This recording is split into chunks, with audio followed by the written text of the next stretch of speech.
Buenas tardes, personas. ¿Qué tal? Estamos una vez más aquí para hacer una presentación. Aquí hemos vuelto a venir a hablar de nuestros libros. En este caso está, como siempre, uy, no es aquí, allá para allá. Está aquí a vuestra derecha, a mi izquierda, Edu. Tenemos Hola, ¿qué tal? Perdón. Tenemos una Seguimos. colaboradora invitada especial que aquí la veis, es Esther. Buenas tardes, Esther. Y Hola. al culpable Seguimos mal. del programa de hoy, Puede ser. Se oye fatal. Mercè Volà, que venimos a hablar de tu libro. ¿Qué te cuentas? Pues te cuento que te oímos mal. Me oís Bastante mal, punto No sé uno. Ah, ¿vosotros también? Pensaba que era solo yo. Vale. No. Vale, vale. Yo da la impresión de que tienes algún cable cortado o algo. Vale, pues, Hostia. hace un minuto me estabais escuchando bien y ahora me escucháis mal. Sí. Sí, fuera Bien. del directo era perfecto. Fuera Pues del nada, directo soy bien, ahora Pues de nada, repente- hablad vosotros. Voy a intentar a ver si veo algo. Bueno, pues nada, yo traigo una pequeña chapa, ¿vale? Mira, Lorena está en el chat. Esa Lorena. Buenas, Lorena. Nada, yo he traído una pequeña chapa para hablar de... Tu madre la oca. Oye, No, y luego ya pocket otro que absoluto viene de libros. País Verde y esto. Nada, si queréis yo comento Dale, me sigue. lo que me he traído un poco y había pensado contaros un poco la génesis del libro, de cómo de repente... pues, Sí, porque de hecho la primera...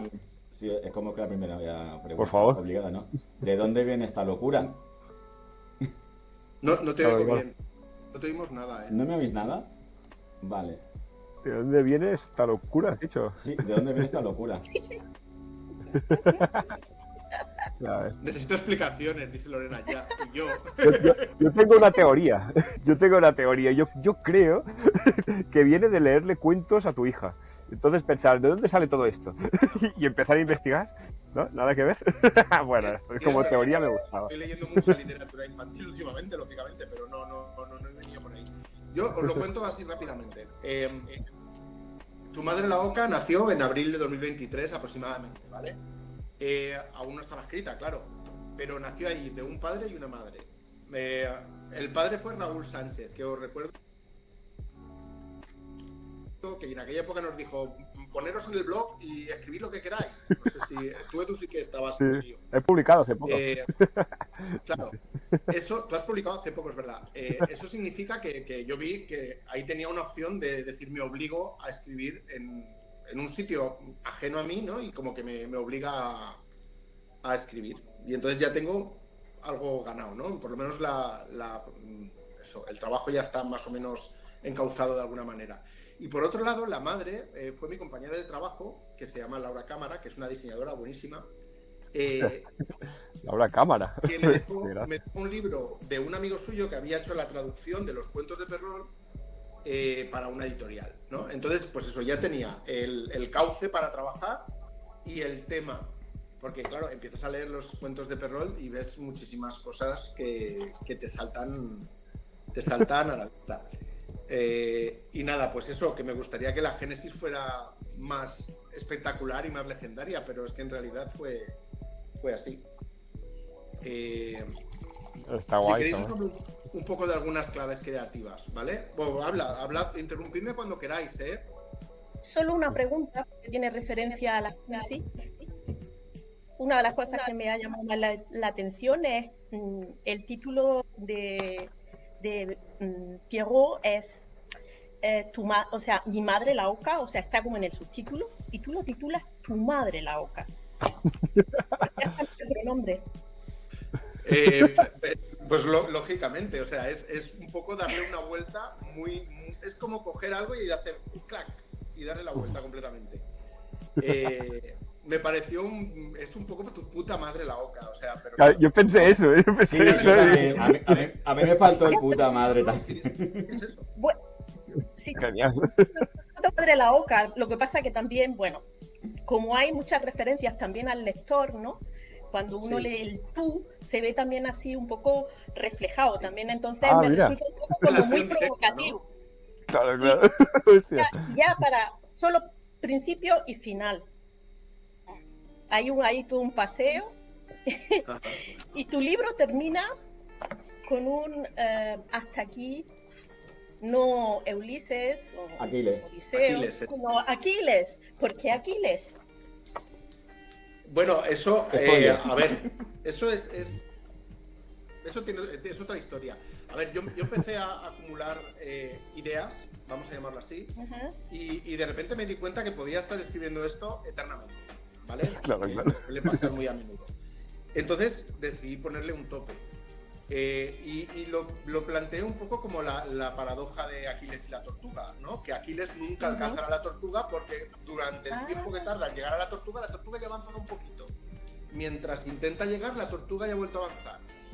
Pues un poco yo estaba en esas. Yo estaba viendo que la lista de ideas era muchísimo más larga que lo que yo iba a poder hacer nunca. Y decidí poner un tope.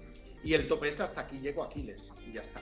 De hecho, Muy al bien. final del libro hay capítulos descartados Bonus que track. son el resto. Que si os fijáis eran unos 60 o por ahí. De ideas que podría yo haber seguido desarrollando. O sea, pues eso. No, Sí, bueno, pero y son- no sé si me oís mejor. ¿Ahora? Sí. Oh, ahora, vale. No, que, ahora no, iba a decir perfecto. que dice Lorena que solo iba a decir que Ya se va creo la que puta. nunca jamás me he explotado tanto la cabeza leyendo algo. Tenía que leer pasajes hasta 3 veces, se me iba la olla. Entonces, este efecto psicotrópico, psicodélico, ¿no crees que habría que haber pasado por sanidad para poner algún anuncio? O sea, Yo he pensado poner el trigger warning era obligatorio en este caso, ¿eh? Sí, ¿no? Consulta a su farmacéutico, por lo menos. Sí, a ver, muchas veces lo he pensado, decía, ¿podríamos hacer algo más sencillo y más? Pues sí, podríamos, pero no, o sea, no. No. Pero, ¿qué necesidad hay? No me da nada, o sea, pudiendo hacer cosas que al final es lo que a ti te gusta y lo que a ti te nace en ese momento, creativamente. Sí, Una yo cosa que me ha hecho quería decir dos reflexionar cosas. tu libro. Ay, perdón. Bueno, ¿Cómo? me cuelo. Digo, una cosa que me ha hecho reflexionar tu libro es que. Ah, ¿se me escucha bien a mí o no? Sí, sí. No, a ti sí, pero Ah, vale. A altura más. Pues a mí me pasó que me reflexioné mucho sobre que ya no hace falta escribir nada, ¿no?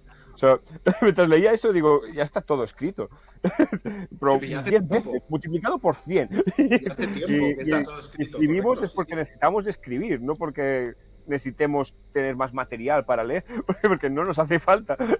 Y me parece muy curioso eso, ¿eh? Y no había pensado de este modo hasta que he leído tu libro.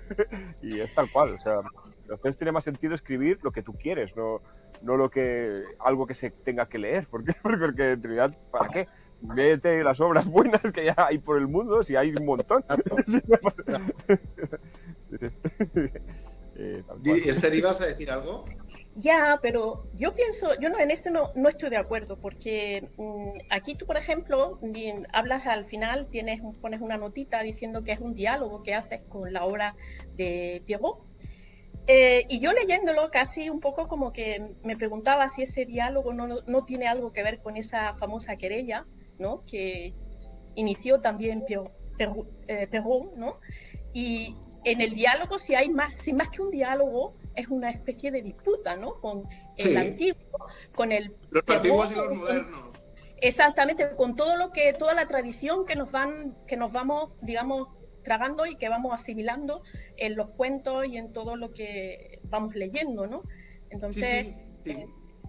entonces Sí, el podría- escribir, Claro. sí, el escribir no es solamente es repetir, claro, siempre se repiten los materiales, pero también se discuten, ¿no? Y se discuten las formas, ¿no? Que creo que es lo que aquí Exactamente. también. Exactamente. Ya, es que Para mí es muchísimo más importante la forma que el fondo. O sea, eso lo tengo clarísimo.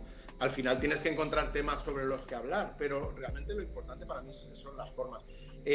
La discusión está, o sea, llega un momento que te das cuenta de que Perrault o sea, me lo puedo cargar de arriba abajo. O sea, no yo, la literatura posterior se lo puede cargar.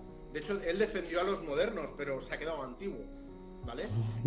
Ahí está Dalnois, que yo, mi teoría, y en el libro está la teoría, es que por ser mujer ha sido rechazada históricamente. Nadie se acuerda de Madame Dalnois. Y Madame Dalnois le pegaba 1000 patadas a Charles de Gaulle, ¿no? Escribiendo. Entonces, ese tipo de cosas yo creo que tienen que empezar a decirse, y no yo, o sea, yo creo que ya hace tiempo que se está diciendo, y es importante ponerlo en valor, ¿no? Hablar de todo esto de alguna manera. La discusión efectivamente está, y de hecho yo la conclusión a la que llego en el libro es que Perrol, bueno, pues no lo dejo en muy buen lugar al final. No sé si habéis llegado hasta ahí, pero bueno. Hombre, No, ya sí, yo creo que se queda claro que simplemente con el desde el principio, ¿no? El llamarle papá Perrol y cómo se va hablando de él, Papá Perrol.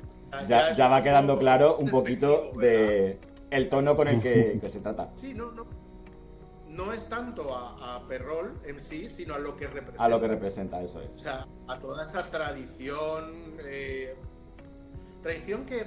que realmente no tiene nada malo, pero yo voy un poco más a otro sitio.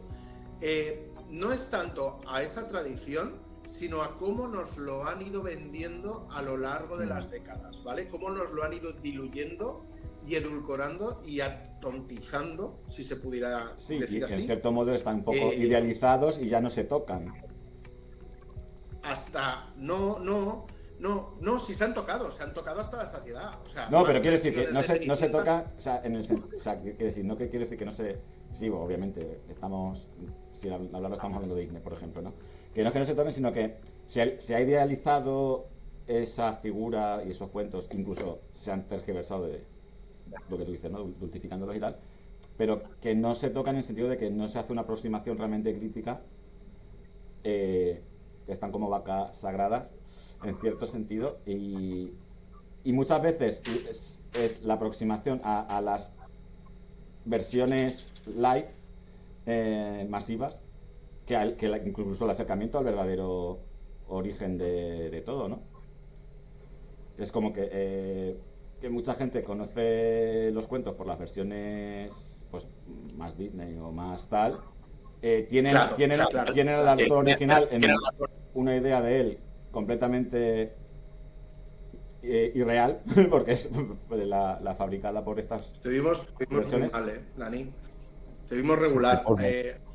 Sí, a ver, yo creo que sí, más o menos te entiendo que tú me quieres decir eso, que normalmente conocemos las versiones, me dicen que suena raro. No, que suena raro lo que va a decir. Bueno, no sé. No, nada, eso, las versiones que hemos estado viendo, evidentemente son hay de todo tipo, y yo sigo pensando que poco a poco las han ido edulcorando y las han ido diluyendo. Entonces no es tanto esa guerra contra Perrol, sino también contra toda la posmodernidad que nos ha ido dejando un poco sin el material ya no original, sino algo un poco adulto, un poco serio. O sea, se han infantilizado de una manera que a mí creo que ya tenemos que llegar a un punto que es hasta aquí. O sea, no sé. ¿Verdad? Nada, es que me cuesta un poco escucharte, Dani, simplemente que no. Pues no sé, por lo visto es cosa vuestra, porque por Twitch sí se escucha bien. Es un poco raro, no sé qué ha pasado, porque además eso. Dicen que se escucha bien. Sí, y hasta hace un minuto me estabais escuchando bien. Así que, no la sé, verdad que es extraño. Sois vosotros que no me queréis. ¿Qué tendrá que ver? Nada, hablad vosotros. Hoy trabajo menos. Será el StreamYard. Será el StreamYard entonces, ¿no? Que hará algo raro. A saber. Que si no me explico. Bueno, dicen que se escucha bien por el tweet, ¿no? Sí, vale, sí. Nada. Y... Bueno, pues si queréis os comento un poco las claves creativas, o sea, lo que más o menos yo tuve en cuenta. Bueno, sabéis que yo siempre he sido un poco escritor mapa, ¿vale? De lo que tenerlo todo preparado y estructurado de antemano. Y de repente con esto pues me he visto escribiendo sin red, dejándome llevar en un proceso en el que me he divertido muchísimo. 7 millones de espectadores, wow.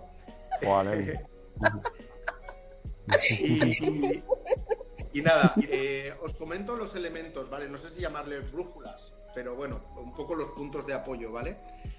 Bueno, la primera son mis obsesiones musicales, ¿vale? Maurice Ravel, ya sabéis, sobre todo es mi compositor favorito, pero también la música que llamamos clásica en general.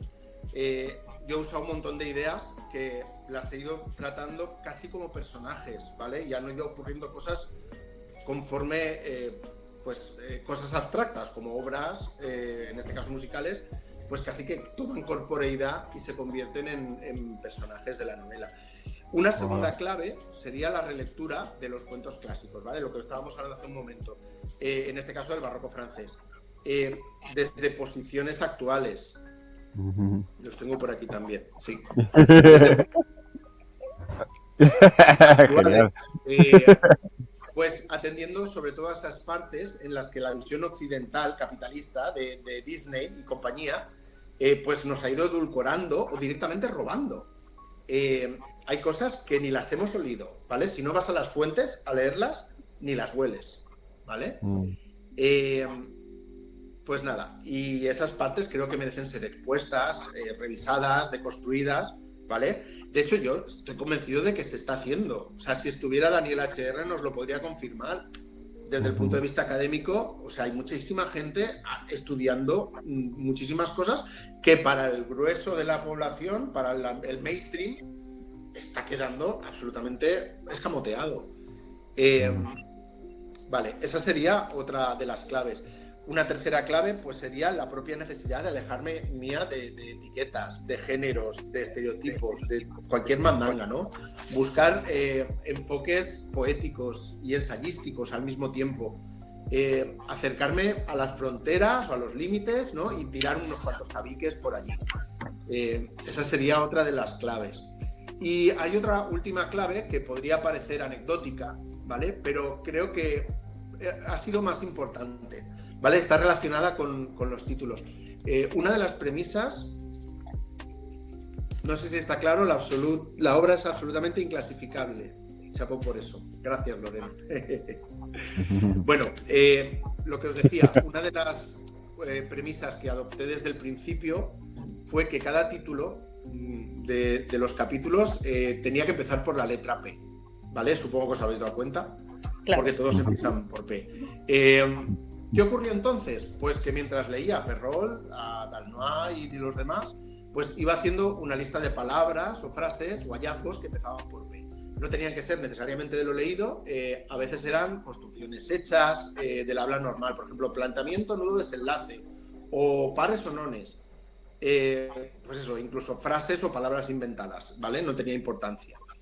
El caso es que fui haciendo una lista de capítulos, lo que hemos comentado un poco antes, en base a la calidad o sonoridad de los títulos, ¿vale? Cosas que me parecían estéticas o inteligentes o interesantes, procurando que el orden de las ocurrencias pues no se moviera mucho y que no se desecharan ideas así como así.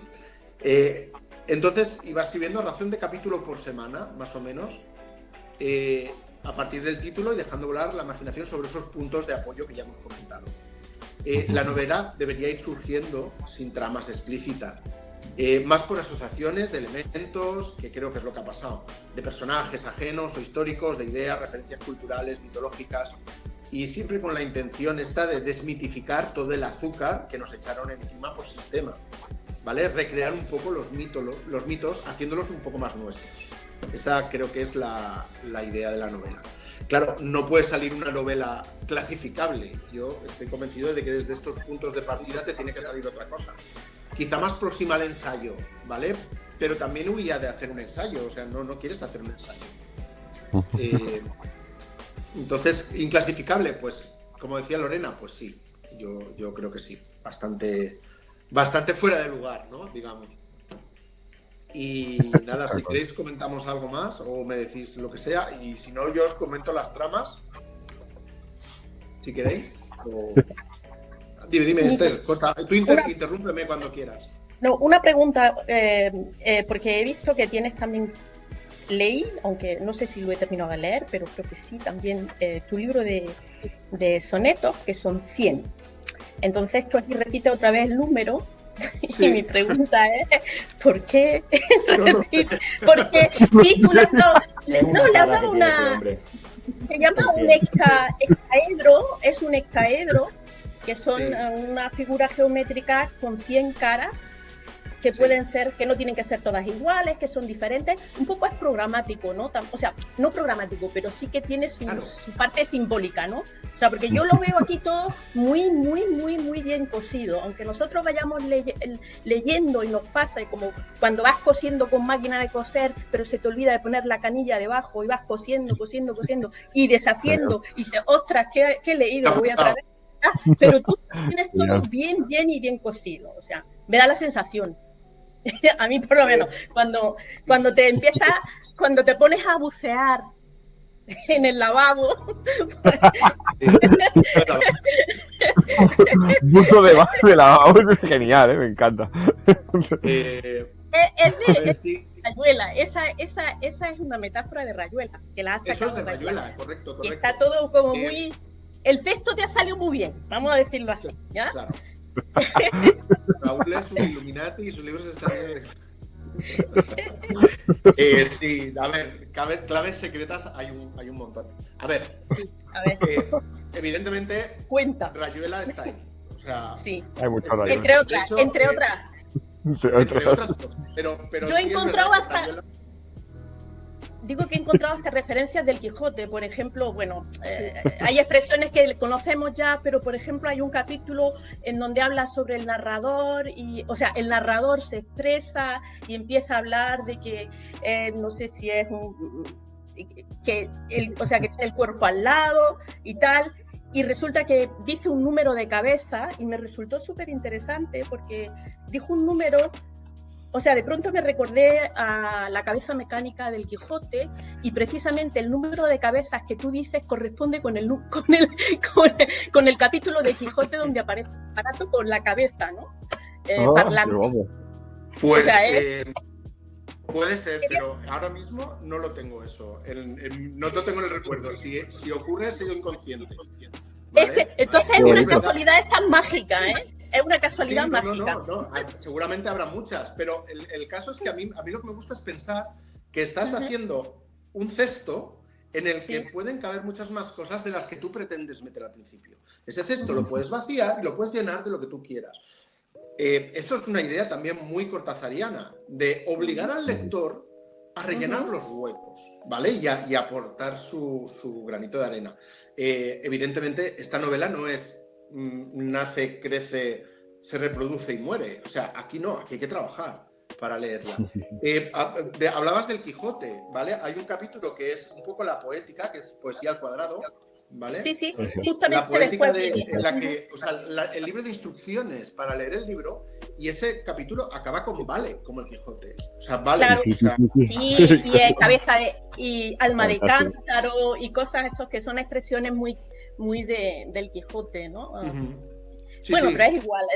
Sí, pero correcto. Ese detalle lo vi, ¿no? No es que en el Quijote hay también esa imagen de la cabeza mecánica. Y bueno, yo lo digo no por nada, sino porque en la novela se juega mucho, por ejemplo, con el loro de Alejandra. Entonces, esa figura, esa manera, o sea, ese simbolismo se da en otro, o sea, lo he leído ya en otros textos, ¿no? Por ejemplo, Ethel Hoffmann tiene también en otro gato que habla, el gato Moore. Sí, aparece también Hoffmann a través de Offenbach, ¿vale? Hay un momento que aparece un texto de Offenbach, que escribió una ópera que se llamaba Los cuentos de Hoffmann, Les oiseaux dans les Jacmil, algo así. Acaba el cuento así, pero pretende imitar lo que canta la soprano. A ver, vamos a abrir el melón, ¿vale? Hay libros muy evidentes. Rayuela es uno de ellos. O sea, Rayuela está detrás de todo, ¿vale? Sí, de seguramente hecho está desde de el principio principio. a fin, sí. ¿vale? Otro libro que está, la saga Fuga de JB. Tiene que estar. También. O sea, aunque yo no quisiera, sí tendría que estar. De hecho, el loro que aparece, que es una lora, sí, claro. es el loro de Don Acisclo, ¿vale? De la saga Fuga de JB. Que de repente el cura, que cree que tiene un loro muy macho, de repente se da cuenta de que su loro no es un loro, es una lora, ¿vale? Y la vergüenza que le da en esa guerra de loros contra el loro del boticario, ¿vale? El boticario es la ciencia y Don Acisclo es la teología. Y entonces se da cuenta de que la teología está perdiendo la batalla porque su loro es una lora. Eso es. Seguramente el Quijote está, evidentemente. O sea, el Quijote tiene que estar en todo. Si no, el Quijote en sí, pues a través de la saga Fuga de JB, que es lo más quijotesco que se ha escrito después del Quijote. Todo eso tiene que estar. Y todo esto en literatura, pero si nos vamos a música, es que es todo. Si realmente lo que ha movido este libro no es la literatura, es la música, realmente. Se nota que eso, Bartók, Gershwin, todos los que aparecen y los que no aparecen, los que están insinuados o están escondidos. Pues eso. Yo lo de Rayuela he intentado mantenerlo en secreto. De hecho, no puedo decir nada. Pero ¿cómo se va a mantener en secreto si ya desde el principio hay citas clarísimas? Hay una cita al principio a la maga, evidentemente. De hecho, en el 3, ¿no? Es el principio de Rayuela en francés, o sea. Sí, y también hablas de Cortázar. O sea, sale un par de veces, creo recordar. Sí. Escondido. Escondido, pero hablas de... Es difícil esconderlo, ¿vale? Pero no he pretendido que sea algo muy evidente. No he pretendido estar hablando de Rayuela todo el rato. No, pero hay una clave. Es que el problema es que a lo mejor yo pensaba que quizás lo hubieras pretendido, pero claro, no lo has pretendido, pero has metido ahí una serie de elementos, ¿no? Con la maga, con Dalnois, con todas las mujeres que van apareciendo, ¿no? En contraposición con los hombres. Entonces hay ese careo, y en ese careo, pues, y también esa clave que nos das al principio, que luego nos dice que no, pero como resulta que el narrador no es de fiar, bajo mi punto de vista, pues no lo creo. Entonces, para mí hay una clave que es una imagen al principio que me parece muy programática, que es la del vaso de Duchamp, ¿no? La famosa obra, ¿no? Entonces, para mí yo esa la he visto como la construcción, ¿no? O sea, he visto como casi la génesis de la novela también en esa obra, ¿no? O sea, como imagen, como símbolo. Al principio, donde tienes la novia activa, la novia, la mujer y los pretendientes abajo, ¿no? Y el saber cómo este artista concibió o cómo se fue formando esa obra, ¿no? Pues da como por lo menos a mí, ¿no? Me ha dado como una especie, me ha volado la imaginación en esa dirección, ¿no? Sí. O sea, sí está pretendido en el sentido de que hay un montón de referencias. O sea, hay un capítulo donde creo que se llama Poitiers bien vale una misa. Buenísimo. Donde Dalnois está cabreadísima porque, o sea, ella escribe muchísimo mejor que Perrault y no ha pasado la historia. O sea, tú piensas en los cuentos infantiles y piensas en Perrault, ¿vale? O los hermanos Grimm, que coño, también eran hombres, o tal. Pero nadie, ¿quién escribió La Bella y la Bestia? Fue una mujer, o sea, fueron varias mujeres a lo largo de la historia. ¿Vale? También algunos hombres, pero las versiones principales que se han usado eran de mujeres. Hay cuentos que a lo mejor en Francia pues, son más conocidos que aquí y son de Madame Dalnois y hay muchísimas eso. Yo creo que sí está reflejado en la novela que hay una intención al menos de denuncia de que históricamente a las mujeres se las ha tratado infinitamente peor. O sea, de hecho, incluso hay discursos que son explícitos, o sea, no es que la trama te va llevando por ahí, no, o sea, no me acuerdo ahora mismo, pero hay sitios donde lo digo claramente, o sea, entendemos que es porque es mujer, no, o sea, no conocemos a Madame Dalnois porque es mujer y punto, es así. Sí quiero que tenga una lectura feminista, sí está, o sea, además sale solo. O sea, lo que, Sí, tú decías de si hay intención o no hay intención. Pues a lo mejor al principio no, porque no tenía intención de escribir nada, pero enseguida aparece. O sea, Esther tendría que escribirla. A ver, podría, ¿eh? La verdad que sí. No recomiendo, yo no recomiendo guías. Yo lo que recomiendo es que cada cual se meta adentro, Claro. porque además merece la pena. La verdad. Descubres un montón de cosas. Por ejemplo, lo que has dicho al principio de la obra, o sea, no solamente es leer tu obra, a mí me encanta cuando una obra no te deja satisfecha en el sentido de que lo lees y ya está, ¡guau!, te tumbas, ¿no?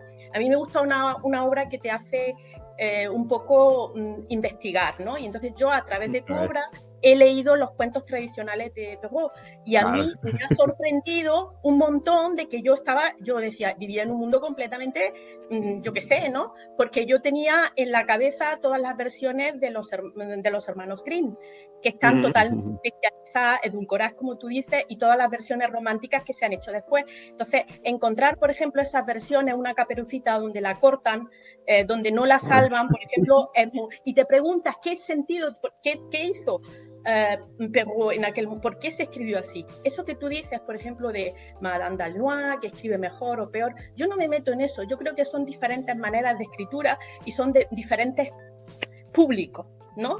Sí, lo que pasa que, claro, por ejemplo, ahora mismo lo que el Perrault no se lee, casi leemos más las versiones de Grimm, ¿no? A los niños, y a Madame d'Aulnoy, pues se parece ser que es una escritora que ha sido redescubierta y ahora se está mirando y se está releyendo desde una lectura feminista en las universidades, porque es mucho más compleja. Es mucho más compleja, los cuentos son más complejos, no se pueden reducir tanto a lo que es la visión, o sea, la parte así un poco, no sé, hollywoodesca, ¿no? Entonces es como más difícil de hacer la reducción.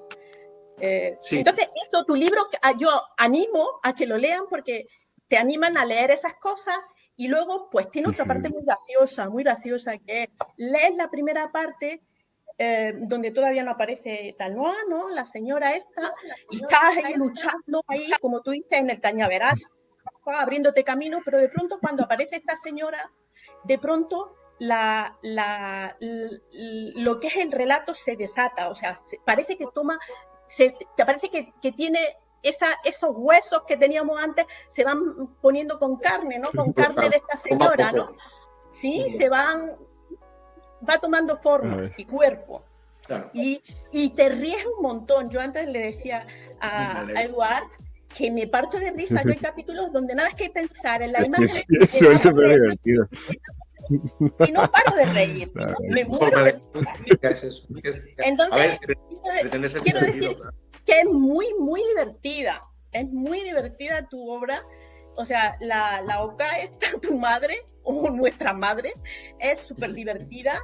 Y luego también hay otra cosa muy interesante que quizás no nos guste tanto a los lectores, que es un poco así, que a mí me ha recordado un poco allí hay una obra de teatro que se llama Publikum Beschimpfung, que es el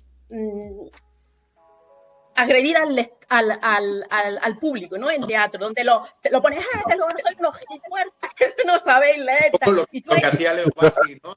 Sí, y tú has hecho un poco así también esto, ¿no? Un poco como que a los lectores hay una parte muy graciosa donde me río un montón, que dice, un poco como que dice, ha muerto el lector, ¿no? O sea, no es que haya muerto el autor, es que ha muerto el lector, o sea, que voy a hacer lo que me dé la gana, ¿no? En su cama, sí, como el Quijote. Entonces, es súper divertido, Es genial. La verdad que sí, súper bueno. Yo lo he pasado súper bien. Y nada, y es evidente, a ver, la trama principal de la novela, si es que hay tramas, que las hay, pero si hay una trama principal, es la que se genera desde Ravel, Perrault y d'Aulnoy. Si queréis os lo explico un poco el por qué elegir estos personajes y por qué cruzarlos de esta manera. A ver, vosotros sabéis que Ravel escribió un ballet que se llamaba La Oca, ¿vale? Basado en cuentos clásicos del barroco francés, ¿vale? Ravel es neoclásico, o sea, Ravel se fue hacia atrás en el tiempo y escribió música música moderna del siglo XX, de vanguardia, digamos, basada en pues lo mismo que estaba haciendo Stravinsky, lo mismo que estaba haciendo Bartók, lo mismo que estaban haciendo todos los músicos en esa época. Vale, escribió un ballet. ¿Qué pasa con los ballets? Que son demasiado grandes, ¿no? Necesitas una orquesta, necesitas un teatro, necesitas un cuerpo de baile, necesitas escenografía, necesitas coreografía, vestuario, etc. ¿Qué hacen los compositores? Pues crean suites. Suites es, me cojo la música, los greatest hits del ballet y hago una suite, ¿vale? ¿Qué hizo Ravel? Pues una suite de 5 piezas, ¿vale? Cogió Pulgarcito y cogió La Bella Durmiente, pero también cogió La Bella y la Bestia, ¿vale? De Madame Beaumont. Y cogió también el Serpentino Verde, ¿vale? De Dalnois. Entonces, ¿cómo lo veo yo desde mi punto de vista de fabulador? Vale, Ravel y Perrault son amigos, ¿vale? Son amigos, se llevan bien, se pasan material para hacer sus cosas. ¿Qué pasa? Que al usar también a Madame Beaumont y sobre todo a Madame Dalnois, que quizás sea la obra, ahora si queréis la ponemos, quizás sea la parte de la suite Mi Madre la Oca de Ravel que más se conoce, pues al usar a esta gente le está poniendo los cuernos a esa amistad con Perrault, con Madame Dalnois. Y todo eso es lo que pasa físicamente en el libro, ¿vale? Son amiguetes y de repente Ravel a escondidas está liado con Madame Dalnois. Siento destripar todo esto, pero es que es un poco la historia. Y todo viene porque musicalmente pues es que es lo que yo veo que está pasando realmente. Ravel podía haber cogido solo los cuentos de Perrault y haber trabajado sobre ellos y tal. No. Él cogió cuentos que en teoría estaban fuera del mainstream, como por ejemplo el cuento de Feucha, ¿no? De Le Degonet. Pues eso, si queréis, si os apetece, podemos ponerla, Dani, y la escuchamos. Son 3 minutos, no dura más.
¿Me oís?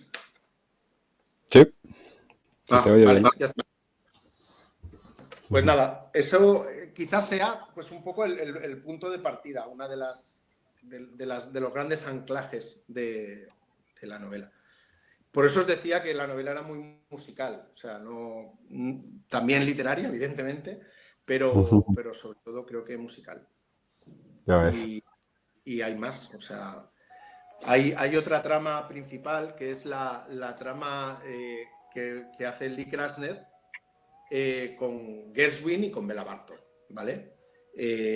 Si queréis os cuento un poquito, a ver si lo habéis pillado por ahí o no, ¿eh? Cada uno, esto es así. Más spoilers. Pues eso, no, voy a intentar no hacer spoiler. A ver, Lee Krasner es la pintora estadounidense de mediados del siglo XX, ¿vale? Esencial, el expresionismo abstracto. ¿Qué pasa? Y volvemos al tema del feminismo, que si sabemos algo de Lee Krasner es porque su marido era Jackson Pollock, ¿vale? Jackson Pollock, el padre del expresionismo abstracto. Que son una mierda sus cuadros, ¿eh? No me gusta ni un solo cuadro. Dime, Edu. Nada, que me parece una mierda todo su obra entera. No me gusta nada que haya visto yo de Vale, pues ahí vamos a eso. Precisamente, Lee Krasner, que fue la que cogió la carrera de Pollock cuando Pollock se mató en un accidente de coche, cogió la carrera de Pollock y la puso en órbita, porque a Pollock no lo conocía ni el tato, y al mismo tiempo tuvo los santos ovarios de poner en marcha su propia carrera. O sea, Lee Krasner murió siendo Lee Krasner, ¿vale? Pero aún hoy, después de muerta, aún sigue siendo en cierto modo la mujer de Pollock, ¿vale? Y volvemos a lo que estábamos hablando antes de cómo las mujeres dentro del mundo de la creación de cualquier tipo se han ido quedando atrás. Es que es así. Las hemos ido dejando atrás entre todos. Y eso. Bueno, es igual. Ya no lo digo más. Nada. Por ejemplo, George Gershwin tenía otro problema, ¿vale? ¿Sabéis quién es George Gershwin? El de Un americano en París, Rhapsody in Blue, un montón de estándares de jazz, canciones que cantaba Ella Fitzgerald y Lou Armstrong. Tenía que decir si se dijo. Claro que sí. Vale, ¿qué le pasaba a Gershwin? Pues le pasaba algo muy sencillo, que él consideraba que era un músico popular, porque el jazz era popular, y le faltaba formación académica musical. Él consideraba eso y se pasó media vida buscando a alguien que le diera clases de música, algún músico famoso que le diera clases, ¿vale? Todo eso está reflejado en algún capítulo del libro. Vale, ¿qué pasa? Pues que al final Lee Krasner y Gershwin son ayudados por Bela Bartok. Bela Bartok es quizá el gran músico del siglo XX, ¿vale? Con permiso de Stravinsky, pero poco más. Entonces Bela Bartok, pues no voy a contaros cómo, pero acaba ayudando tanto a Lee Krasner como a Gershwin en cierta manera. Ese capítulo de los vampiros es una pasada, ¿eh? Lo que nombra ahora, no sé, enfermera. Esto merece hay incluso un Pol Pot a Ropes. Sí. Hay un momento que digo eso, que me parece hasta raro no haber hablado más de Drácula en la novela. O sea que bueno, está ahí también. Dinos, Esther. No, pero digo que bueno, no importa porque tiene a la princesa sangrienta, ¿no? De Pizarnik. Así que ahí se queda, ¿no? Y encima la emparejas con el barba azul, pues ¿qué queremos más, no? La pareja perfecta. Ese capítulo es una locura absoluta, tío. En un club swinger. Es tan increíble ese capítulo. Ahí me reía sin parar. ¿Qué es este delirio increíble? Impresionante. A ver, son todas asociaciones, vale. Volvemos a Cortázar. Antonioni tiene una película que es Blow Up, que está basada en Las babas del diablo de Julio Cortázar. Entonces, Antonioni tenía que estar. ¿Y con quién estaba Antonioni? Con Mónica Vitti, que es de cajón. O sea, pues, si van juntos a todas partes. Claro. Pues eso. A ver, la trama Barba Azul y Bathory también tiene su miga, ¿vale? Pues es eso. O sea, todos conocemos. No la destripes. No, puedes destriparlo. no, sí, pero es verdad, o sea... Es brutal. Dice Esa al parte es principio del increíble. libro, en el capítulo en el que se presenta Pizarnik, ya se dice, o sea, Barba Azul y Ercebet Báthory se enamoran. Eso es lo primero que hacen en la novela. Y con razón. Y eso, pues, llevará a ciertas cosas. Es que llevan un rollo parecido, ¿no? Sí, llevan el rollo parecido y ya está. Entonces alcanzarán una cierta redención, si es que eso es posible, en Asesinos en Serie, a través de el personaje de Alejandra, que no es Pizarnik poeta como tal, es otra cosa, ¿vale? Que creo que ya lo hemos comentado antes. Nada, eso. Sin más, dinos, Esther, tú córtame, ¿eh? No, yo lo que pasa es que voy a ser muy mala, pero es que a mí esa imagen, la del loro Pizarnik, al final, y sobre todo porque al final, no vamos a contar, pero me pareció que simbólicamente era la poesía enjaulada. Oh, wow. ¿Ya? Sí, bueno, podría para mí, esa lectura. O sea, esa, ¿no? Porque un poco cuando yo te voy leyendo, yo algún capítulo he querido leerlo, o sea, lo he leído en voz alta, entonces yo veo que tú también, o sea, que esa manera de escribir que tienes tú tan densa es muy poética, pero claro, no está en prosa poética como la conocemos, ni tampoco en verso, ni todas esas cosas. Entonces, así como que al final se libera un poco. Es como si, además, le has dado formas que no, o sea, tiene una forma lineal, pero la forma lineal no es lineal la que conocemos, sino es más bien un poco, digamos, hay asociaciones que se hacen, como la poesía, por ejemplo, si tenemos en la rima y entre medias podemos hacer como asociaciones de sonidos, de palabras, pues que van como resonancia, ¿no? Pues en tu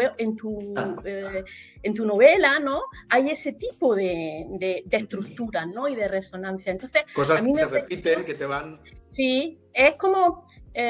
sí, hay, o sea, como en la... No sé cómo, bueno, no sé si me he explicado, ¿no? Hay con muchas resonancias que no es esa trama lineal y tal, que también está ahí, porque creo que además el orden es importante, pero sin embargo no les has dado números, no tienen conexiones así como, bueno, y ahora, ¿no?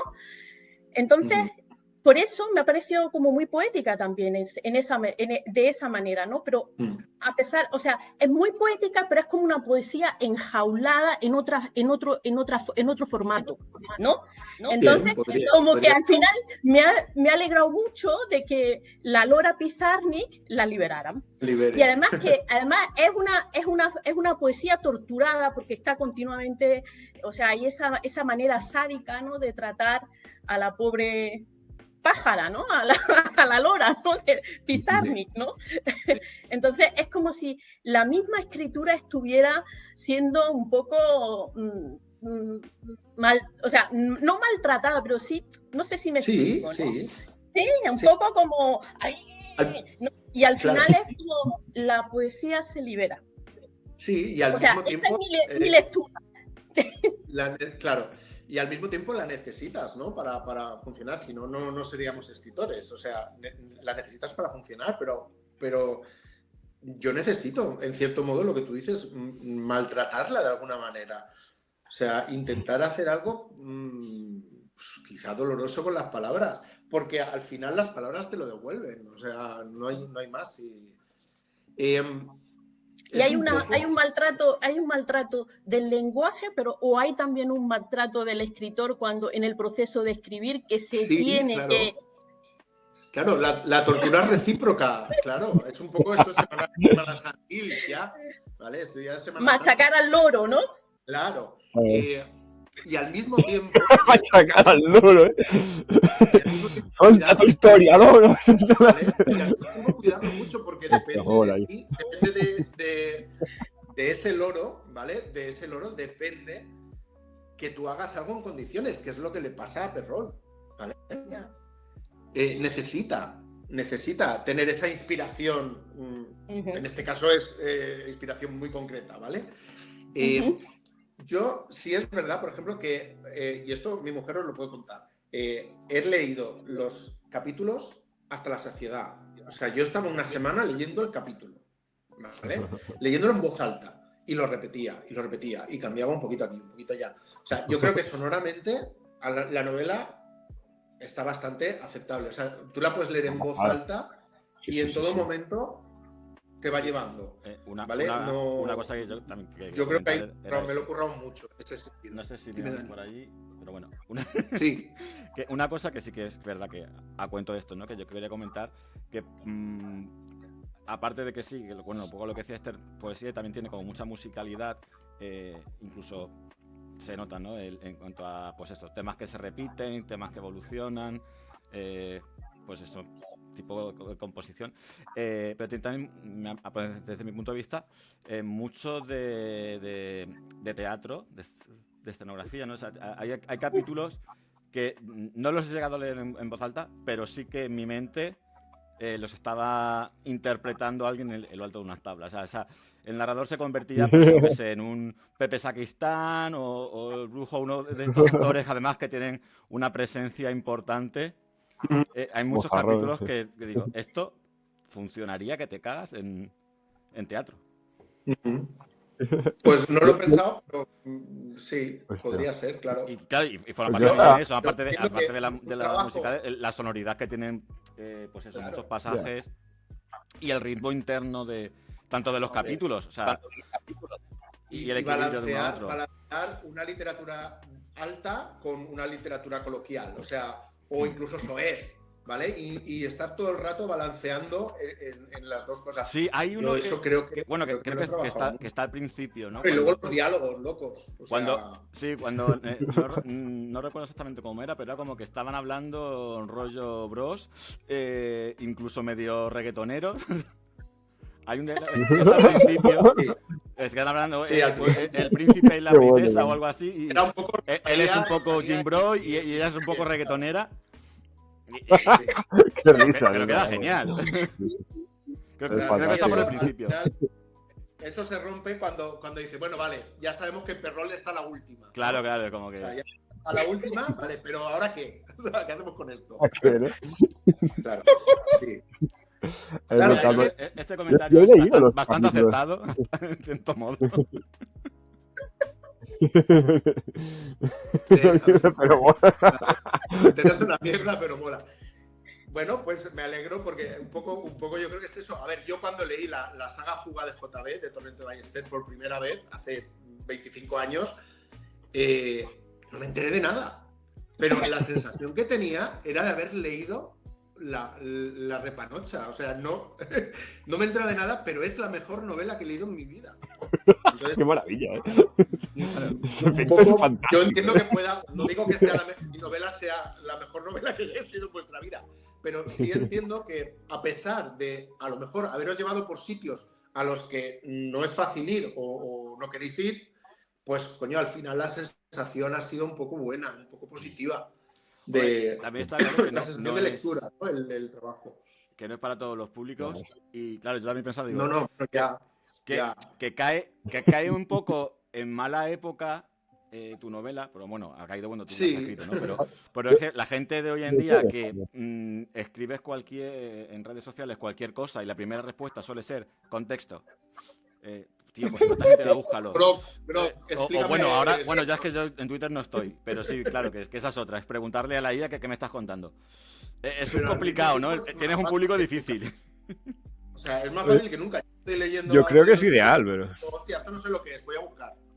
Claro, no, pero que la gente no es que.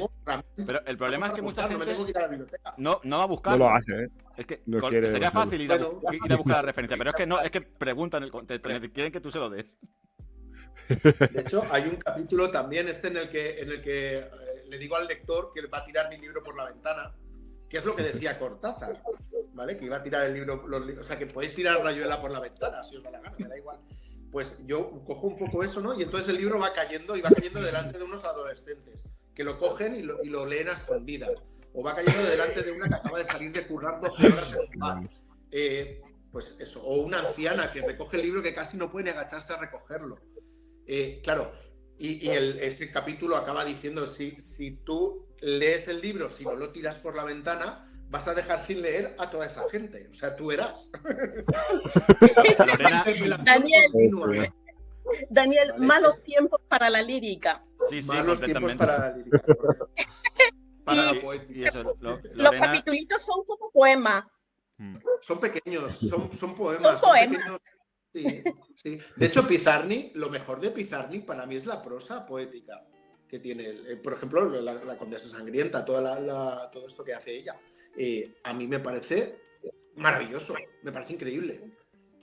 Más que los poemas. Por otro lado, yo creo que es la época ideal para escribir eso. O sea, porque hay que confrontarlo. O sea, hay que obligar a la gente a decir, no, pues vamos a dejar esto ya, ¿no? De hacer el tonto aquí. Vamos a volver a pensar, no sé, a tener curiosidad por las cosas. Hombre, Yo como- creo que un montón. ¿Podemos escribir fácil? Sí, podemos. como prospecto Queremos. contra el scroll infinito y la gente Claro, que tiene la cabeza comiendo por el claro. algoritmo, es medicina dura. Esto pero es funciona. cura, es medicina para esta época, para el cerebro, prácticamente.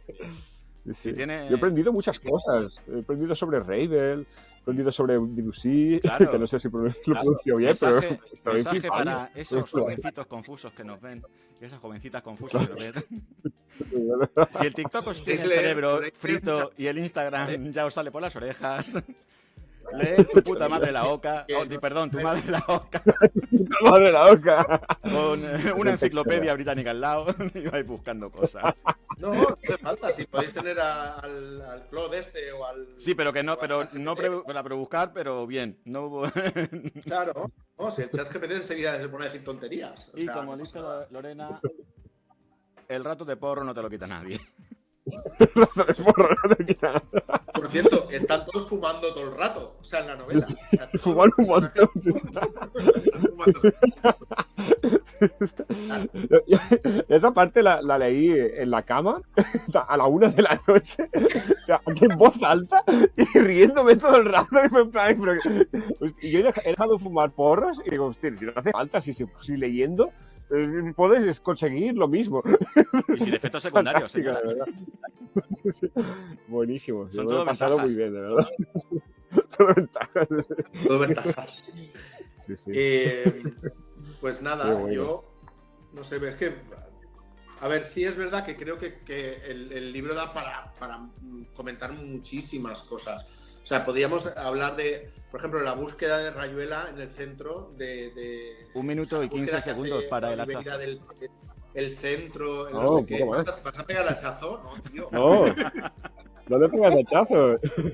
No, No más prometo Yo hachazo. quería preguntarte cosas. No, Yo quería preguntar cosas. también te digo, también os digo que el Stringer a veces lo pega el solo, o sea que Ah, bueno, pues. darle Ah, caña. vale, si por si el- Stringer lo pega pagamos, hachazo, lo volveremos, pagamos, no os lo paga el preocupéis. alquiler. Que no pagamos Bueno, alquiler. pues eso que está diciendo, que la búsqueda de Rayuela, la búsqueda de Oliveira, él siempre habla del centro, ¿no? El otro lado.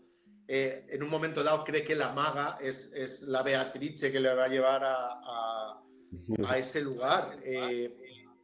Todo eso, yo me lo he encontrado también leyendo el libro de la Condesa Sangrienta de Penrose.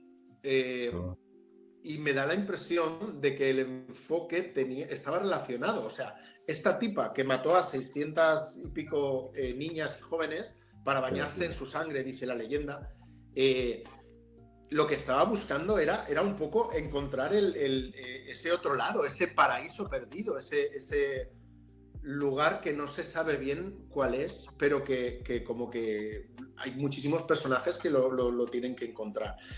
Y claro, todo eso vuelve a ser otro círculo en el que se va dando vueltas. Está también un poco, cuando hablo del Enrique de Ofterdingen, de Novalis, también está relacionado con todo esto. El Enrique de Ofterdingen va buscando palabras, o sea, es un jovencito que él quiere ser poeta y necesita aprender cosas y tener vivencias para poder expresarlas después. Es que eso es Oliveira. Es Horacio Oliveira de Rayuela. Y es un poco, con todas las distancias del mundo, creo que el enfoque de Penrose sobre con su ensayo de la Condesa Sangrienta también va por ahí. Entonces me parecía que estaba todo muy relacionado. Podemos hablar de eso, podemos hablar del feminismo, podemos hablar de música, es que podemos estar aquí toda la noche. Si queréis que hablemos de esto, o si no hablamos de otra cosa, no. La hostia.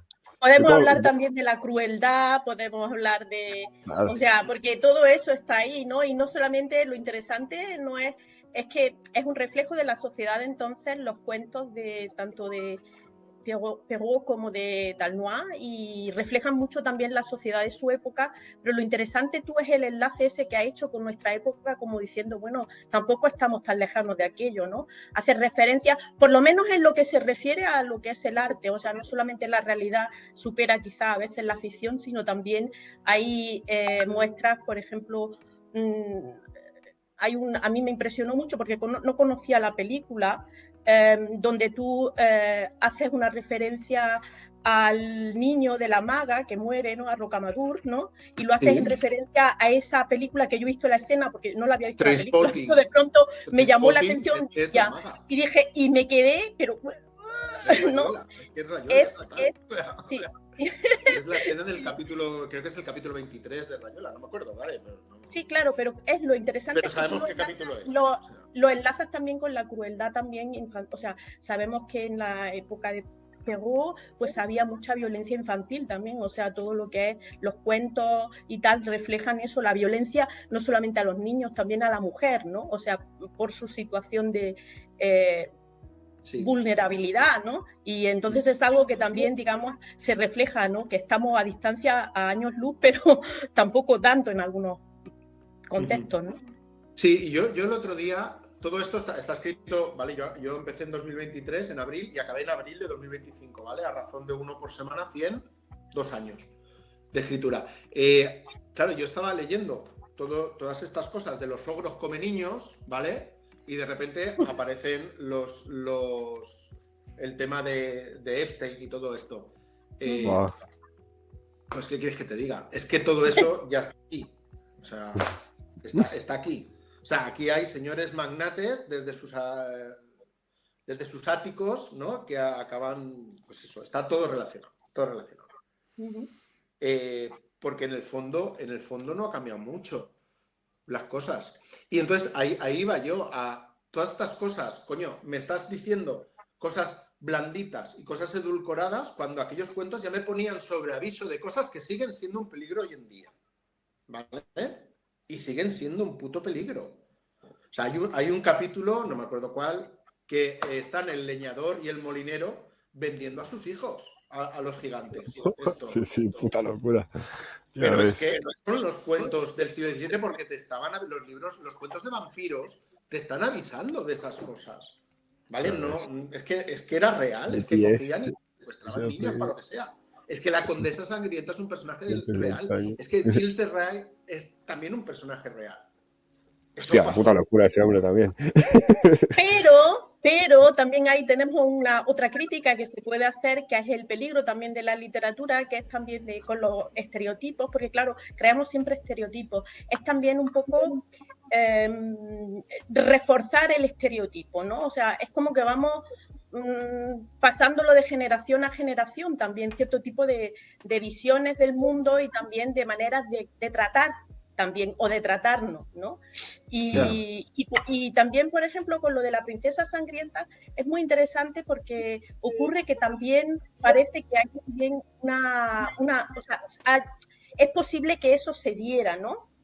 O sea, que sea real esta historia, pero parece ser que hay también mucho de machismo, ¿no? Y de haber querido quitar a una persona de en medio, acusando de, o sea, haciendo un monstruo, ¿no? De esta señora, ¿no?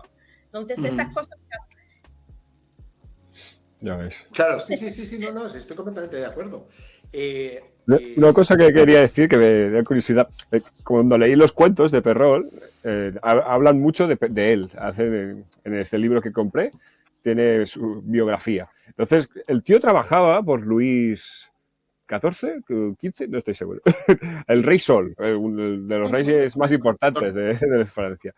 Y me pareció algo destacable. O sea, en ese tiempo, los nobles son los consejeros de ahora de los políticos, de alguna forma. O sea, funcionaban como una extensión del mismo rey, ¿no? O sea, tenía que trabajar para la imagen del rey como escritor. Y entonces yo creo que sus cuentos, yo reflexionando con eso, yo creo que es transformar los cuentos del pueblo para que funcionen bien a nivel aristocrático, o sea, para que limpien la imagen de la aristocracia un poco, porque en realidad son mucho más salvajes, o sea, a nivel de esto te van contando que el tío iba por los pueblos y le preguntaba a la gente, cuéntame ese cuento que contáis en esta región, y le explicaba el cuento, ¿no? Y entonces él lo transforma y luego te escribe su moraleja, lo cual me parece todo como que ya lo transformó, ¿no? O sea, los primeros cuentos ya es una transformación del cuento real como se cuente. Los hermanos Grimm se enmendaron la plana a sí mismos. O sea, las primeras versiones de las versiones populares eran mucho más crueles y mucho más bestias de las últimas. O sea, eso es un proceso continuo en la historia. De hecho, Bela Bartók también hace lo mismo con la música. O sea, Bela Bartók se cogía el magnetófono y se iba por los pueblos de Hungría y de Rumanía y iba grabando canciones y luego las reinterpretaba y les ponía armonías fabulosas y eso. Entonces, sí, bueno, de hecho, sí, se habla un poquito aquí de eso, ¿no? Que todo el origen de estos son los cuentos populares medievales. Claro. A partir de ahí hemos ido adornándolos y quizá diluyéndolos muchísimo. Las primeras versiones representan la realidad. A partir de ahí nos esforzamos por tener ese final feliz absurdo que nos ha vuelto gilipollas. De hecho, todos los finales de Perrol son buenos, excepto el de Caperucita. Todos acaban bien. Todos el príncipe y la princesa. El de Barba Azul es como, bueno, acaba, bueno, o sea, para, ¿no? De ser terrible, pero es súper loco igualmente. Ahí iba yo un poco antes cuando decía que Perrol era un mal escritor, entre comillas. Muchas veces la sensación que yo tengo es de que estructuralmente los mimbres están un poco puestos de aquella manera. Yo entiendo también que él está versionando las cosas populares, entonces tampoco puede intervenir demasiado. Pero sí es verdad que a mí me parecía... De hecho, hay un detalle que es que la mujer de Barba Azul, la que se casa finalmente con Barba Azul, que es esa última esposa, no sabemos el nombre. Hostia, me dices cómo se llama la hermana. Me dices como en que un hermano es dragón y el otro es mosquetero. Me dices que la madre tenía un grano en el aquí. Me dices que Barba Azul era no sé qué. Tío, ¿no me puedes dar un puto nombre de la protagonista del libro? No pasa nada, porque para eso tenemos a Bela Bartók, que hace una ópera y le pone a esa señora Judith. Y encima cambia el final. O sea, si tenemos que Perrault hace un final guay porque la mujer se libera, consigue que sus hermanos vayan a salvarla y además luego coloca a su hermano bien, les da puestos y tal y cual, o sea, se enriquece. O sea, la vida de esta mujer al final es de puta madre, ¿ya?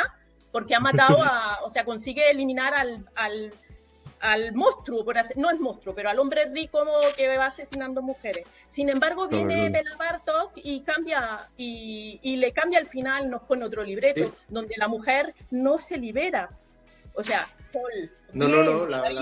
sí, pasa a engrosar en la versión de Cadáveres, sí. No, estaba buscándolo porque no recuerdo ahora mismo dónde está, pero está también aquí.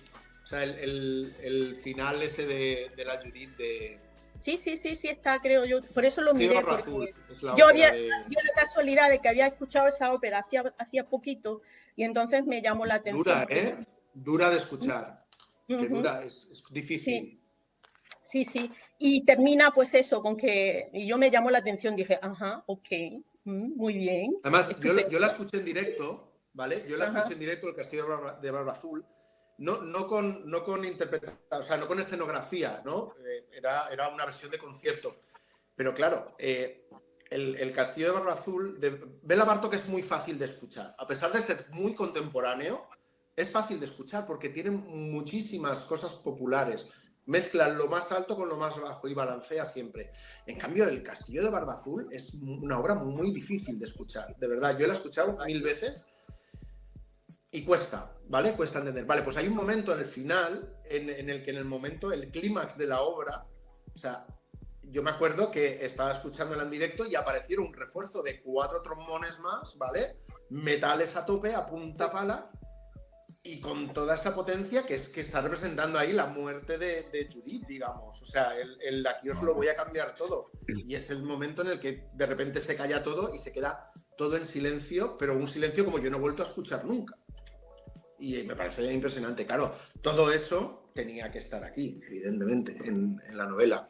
Todas estas cosas que uno va viviendo, ¿no? Y vas asumiendo como tuyas, pues al final pues salen por algún sitio.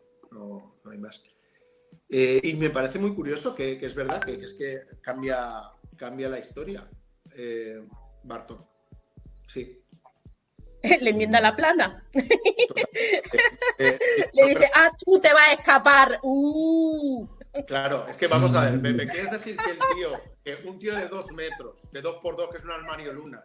Por ahí voy yo, que argumentalmente, joder, tío, o sea, Perrol, un tío de 2x2 que entra en su casa y quiere cargarse a su mujer, ¿de verdad que no se la carga? Es que hay un momento en el cuento que si leéis Barba Azul, está moneando. No, porque para eso son los cuentos. Claro, ya sí lo entiendo. Pero viéndolo desde un punto de vista argumental actual, claro, es un Deus Ex Machina de esos que dicen, ¿no? Completamente. Aparecen allí para salvar la situación de la nada. Claro. Sí. Pero es un poco ese Deus Ex Machina, ¿vale? En el que aparece el mosquetero y el dragón, los hermanos, a matar al cuñado, está estirado de una manera que nos parece, a mí me parece hasta ridícula de cierta manera. Le quita el dramatismo que le ha dado 2 páginas atrás, ¿sabes? De toda la barbaridad del sótano. De la curiosidad. Sí.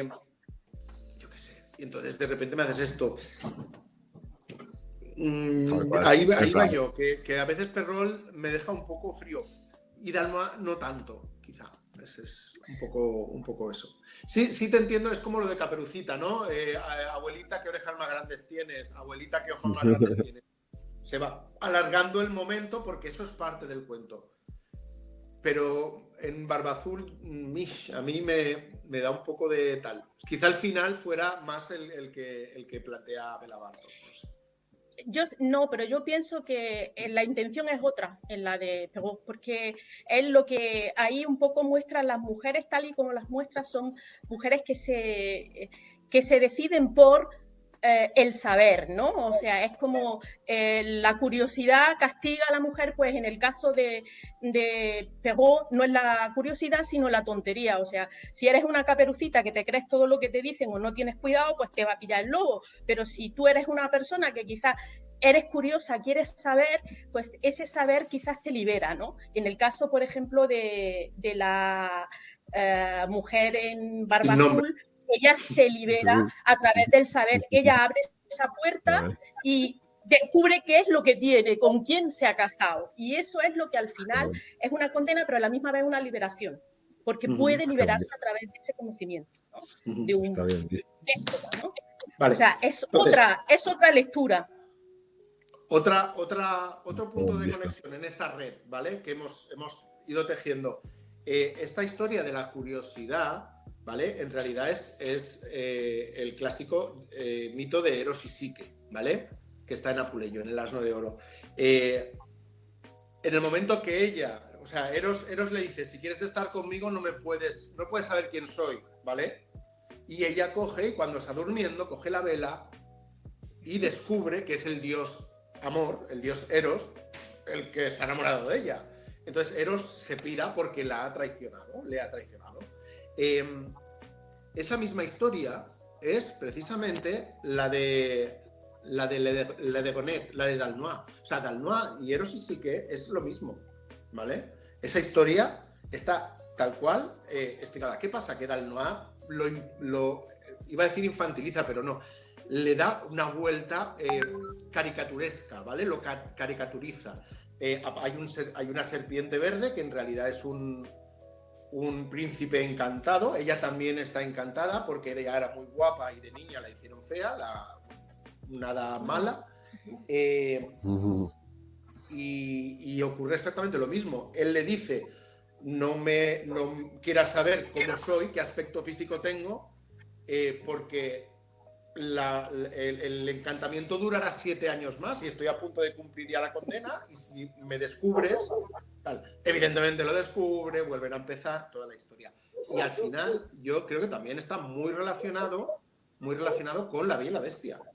La historia de La Bella y la Bestia realmente es Eros y Psique también. Un poco cambiada, ¿vale? Y lo que hablábamos del feminismo, joder, es que Venus está zurrando a su nuera durante todo, o sea, le pone las pruebas, las famosas pruebas de lo de las legumbres, creo que era, y no sé qué pruebas, no me acuerdo.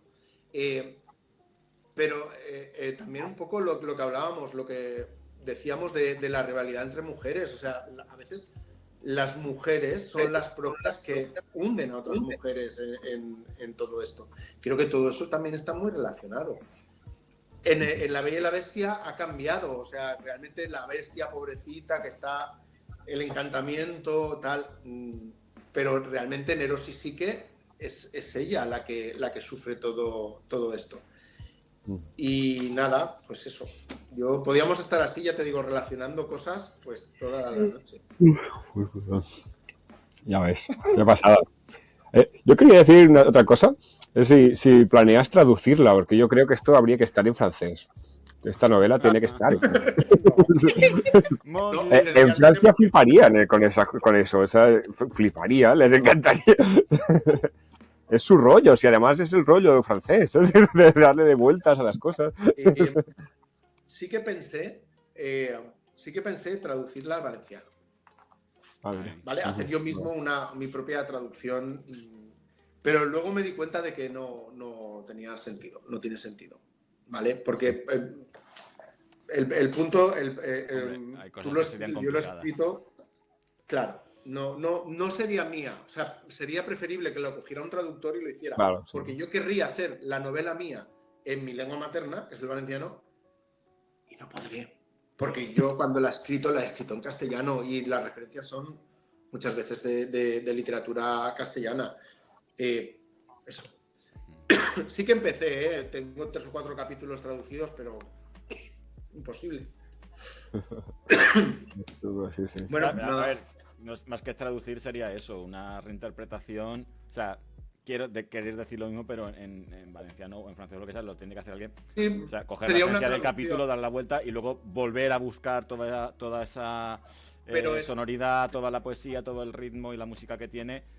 Es reescribirla con el completamente distinto, claro. Claro. Yo intentaría hacer la mía, volver a escribirla y no tiene absolutamente ya nada. O sea, es una novela profundamente castellana. O sea, todas las referencias son, no todas, ¿vale? Hay de todo. Pero el punto de vista y lo que tú dices, la creación sonora y todo esto, o sea, es que no podría. Claro, sí. Sí, no, claro. Entonces, aparte, plazo, traducir cualquier cosa. Sería un libro distinto, pero claro, obviamente. Y sería otro libro distinto. Pero al final es como traducir poesía, es que al final, si la haces literal, matas la poesía y si no, pues tienes que hacer un poema nuevo. Es un poco lo mismo. Sí. Claro.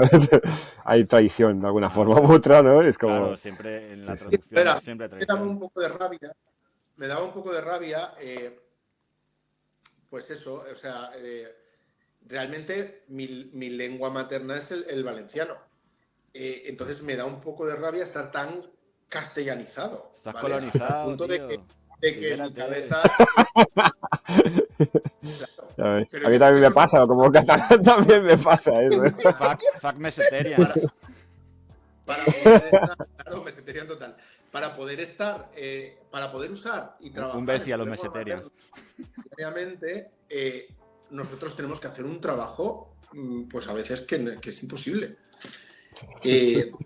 Pues eso, ya está. Entonces a mí me daba mucha rabia, pero bueno, ya lo tengo asumido. Lo tengo asumido, yo escribo en castellano, no puedo hacer nada. Tengo 3 amigos que me han dicho, te compro la novela cuando esté en catalán. Y yo, en plan, joder, tío. Pues no sé cómo lo voy a hacer, porque es que no sé ni por dónde empezar, ¿eh? Voy a buscarme un traductor. También. Claro, pero te pagamos un traductor y que la traduzca. os ha pasado. Claro, y Lorena, las tuyas las queremos en murciano, claro. Lorena. Qué maravilloso. No, hombre, pero Lorena, ¿para cuándo una novela en Panocho? El murciano es divertido. Claro que sí, No se Quillo. entiende mucho, pero es claro. No, pero sí, Es divertido. Esther, ¿tú de dónde eres? Yo soy andaluza, yo soy de Granada. Lo que pasa que sí, lo que pasa que mi familia viene de un pueblecillo que, según los mismos del pueblo, dicen que tienen una manera de hablar que no es ni andaluza ni levantina. Yo nací en Baza, Cuyar Baza. En Granada, ¿no? Sí, Es entonces, Granada. sí, Claro, sí, se te esta nota que zona eres de este norte. lado. Claro. Entonces es un andaluz que está como muy, no es, pero yo ya no hablo, o sea, yo llevo ya tanto tiempo fuera que mi manera de hablar yo ya no sé ni lo que hablo, o sea, en cuanto a lo que es el acento, ¿no? Porque yo qué sé, me da igual. Andaluz en cualquier caso, ¿no? Pero Sí, sí. no es así, no, está ya como muy desvirtuado y muy influenciado por otras cosas, ¿no? Ya ves, qué Sí, pasada. está diciendo Lorena que el acento es muy parecido al murciano, claro, evidentemente. O sea, está tocando Murcia, pues ahí hay una relación de... Sí, hay muchas palabras, hay muchos dichos y cosas que son más murcianos que andaluces. Sí, Almería, Granada, Jaén está tocando ahí. Wow. Pues nada, chicos, yo espero que la gente se anime a leerla. Claro, por favor. Tenéis que arriesgaros y ser Claro. valiente y Claro. pasárselo bien. Ya ves. Entiendo librote. que no es fácil, pero bueno, yo estoy Hombre. a disposición.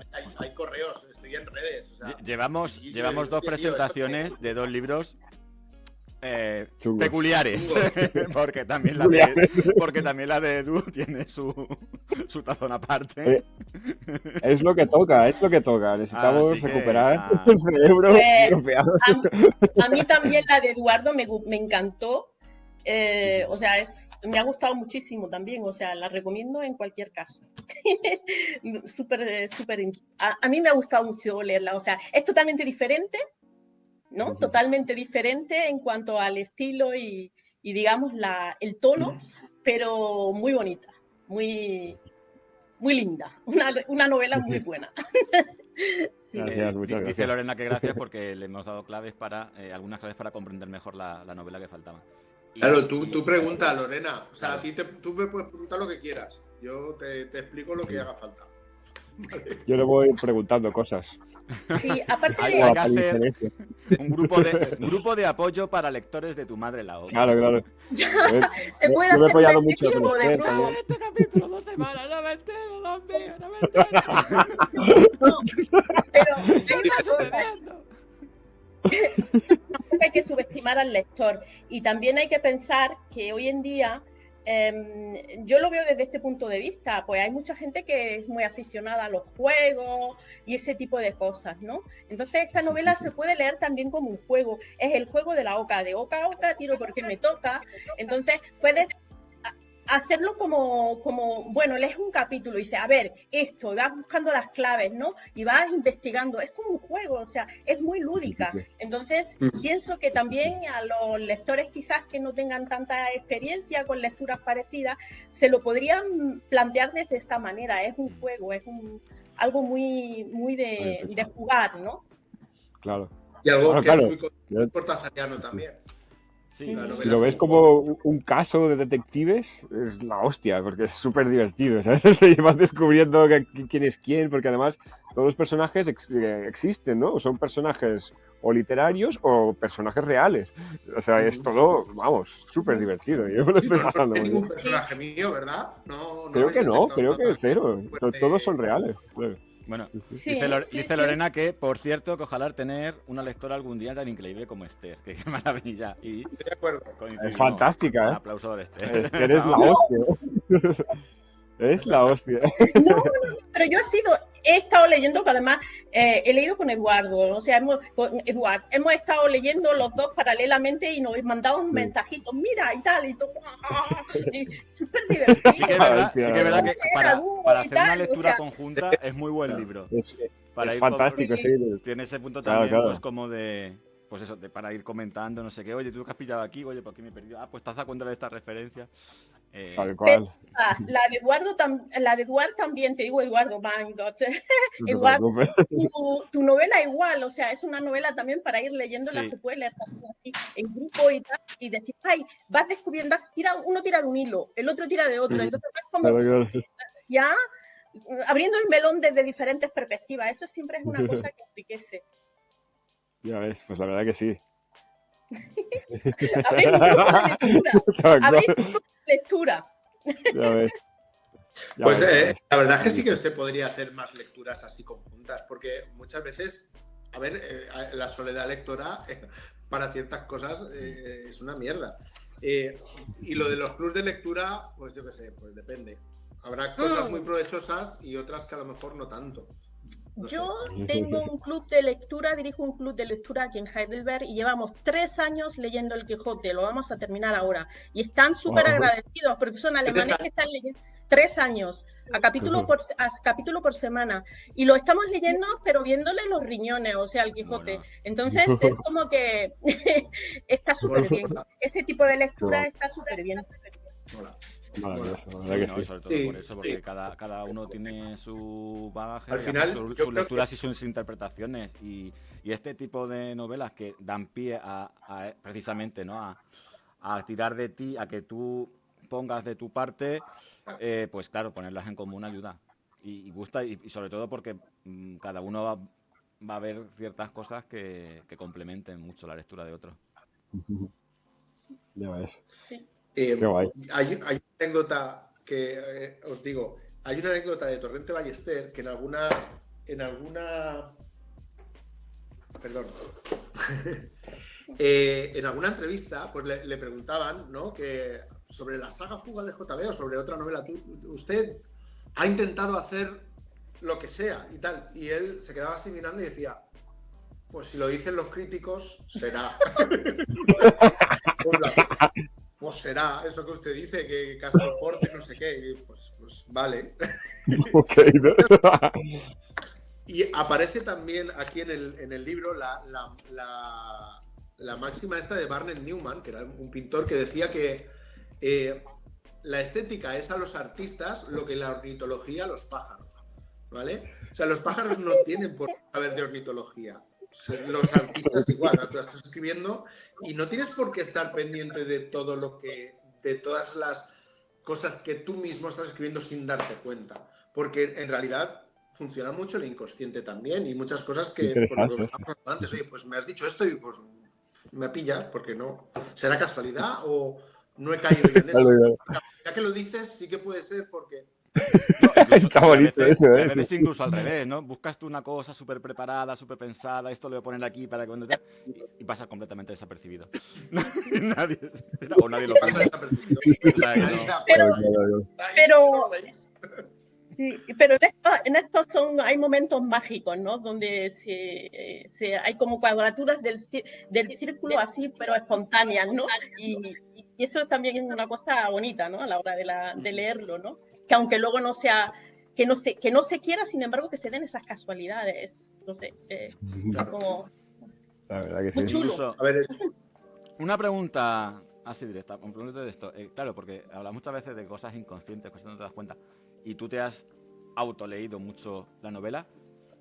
¿Hay algo que se pueda contar que te hayas descubierto de ti mismo leyendo la novela que te has dicho? No sabía que tiraba yo por aquí. Muy buena, sí, sí. O que esta asociación, o que yo qué sé, o que tenía esta cosa en la cabeza, yo creo que o este traumita. bueno, sí, siempre vas encontrando. ¿Qué has aprendido de ti escribiendo esta novela? Pero ahora mismo, pues no sé. Es que, a ver, tú normalmente lo que escribes controlado es lo que tienes controlado. Luego puede venir de fuera alguien y decirte, no, es que esto está relacionado con esto y tú no haberte dado ni cuenta. Pues ahora mismo me pillas porque no sabría decirte. Pregunto un poco a traición, pasamos palabra. No. Insisten en la versión en valenciano, ¿eh?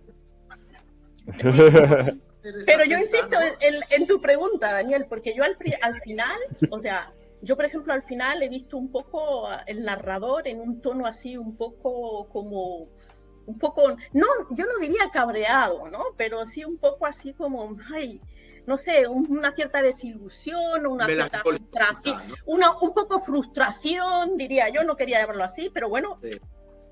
eso, no sé si es tu frustración o es la mía al terminar de leerla y yo qué sé, ¿no? Pero a mí me parecía un poco así, un poco... Sí, hay no un sé. capítulo del final que es el que está hablando con Apuleyo, ¿no? Que están no sé si habéis llegado, están tomando un café en una terraza, pues entiendo que el autor, ¿vale? Con Apuleyo, el autor que no soy yo tampoco, ¿vale? No, No, claro, claro. no Por eso confundamos digo autor con narrador, con Pero personas. no es el narrador, porque es otra cosa, o sea... Sí, sí. En fin, es un poco lío. Y sí hay un carácter un poco melancólico, como en plan tal. Sí, está un poco como triste, ¿no? Que hay en una mesa al lado que hay unos adolescentes hablando de Tolkien y de tal. Pues eso. Ya, no. Eso quería decir.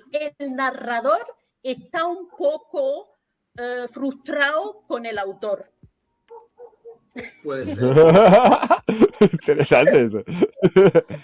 puede ser. Pero no solo el narrador, si es que en realidad el narrador Sí, es un narrador múltiple. Sí. O sea, sí, hay- claro. Tiene 65 cabezas, ya lo has dicho, ¿no? O sea, Claro, claro. Hay un momento, bueno, lo de los 100 que me decías antes, que por qué 100. Hay un momento, Bestial. sí, no, es que es verdad. Hay mil cosas que puede ver un lector que el autor ni siquiera se ha dado cuenta de que lo ha escrito. Seguro. Genial. Sí, Claro, sí. claro. Eso pasa siempre. Genial. Es la metalectura. Lo que iba a decir es el momento este en el que él dice, bueno, al final he tenido que poner un tope de 100 capítulos para poder terminar la obra, si no la hubiera terminado. Entonces los capítulos se giran y dicen, hostia, otro ectoedro. ¿Vale? Hostia, me ha pasado otra vez. Claro. Entonces es un poco lo que tú dices, o sea, el narrador Hay un con fetiche los raro con lo del capítulos 100. Esto no es normal. rebotando. Hay una movida ahí con los Hay pies. algo que hay que trabajar. Claro, es un poco niebla, volver un poco a eso. Ya ves. Ya, un poco no, con el moto, sí soy yo, pero si soy yo, ¿cuántos? ¿No? Claro. Hostia, a lo mejor Raúl en otra vida fue de esa religión, de esa secta cristiana que era Pajó, que ahora no me acuerdo cómo se llama, pero era de una secta que tuvo movidas por eso, por ser de esa secta, que era muy estricta, extremadamente estricta con el cristianismo, y se daban latigazos y eran muy duros en sí mismos. A lo mejor tú te hiciste 100 latigazos un montón de veces y al final se te quedó esto ahí. 100 veces. No, y en esta vida le ha tocado ser algo así como receptáculo, o sea, como medium, ¿no? Y por eso Claro. entran todos los narradores ahí, y uno detrás de otro, y uno detrás de otro, y uno detrás de otro. De hecho, eso es lo que le pasa a Perrol en un capítulo, ¿vale? Él se pone a escribir y lo que hace es entrar en trance, Ya ¿vale? ves. Y eso también está relacionado con los personajes de la saga de Fuga de JB, ¿no? Que hay uno que dice, hostia, yo por un filete hago de medium, vamos, automáticamente, y se mete en un esto de medium. Y lo que quiere es que le den de cenar. O sea, pues esto es un poco... Genial. y, Buenísimo. y nada, Que tengo estoy que leer la mirando a saga ver Fuga. si veo alguna cosita más, pero bueno. Bueno, Hay muchas que lo descubran, que eso es lo que tiene Hay- de bonito la lectura, ¿no? Que hay para Sí, descubrir. hay un detalle, yo si queréis os lo digo, porque a lo mejor no os habéis dado cuenta. Por ejemplo, en cada una de estas tres tramas principales está abolido pues una realidad. En la primera, en la de Ravel y Perrol, está abolido el espacio-tiempo. Evidentemente no pueden ser amigos, es que son colegas, es que se van a Futuroscope a pasar el fin de semana. sí. ¿Vale? Claro, No puede ser que un claro. músico del siglo XX esté colegueando con un escritor del siglo XVII. Entonces se abole completamente el tiempo y el espacio. Luego, en la otra trama, la de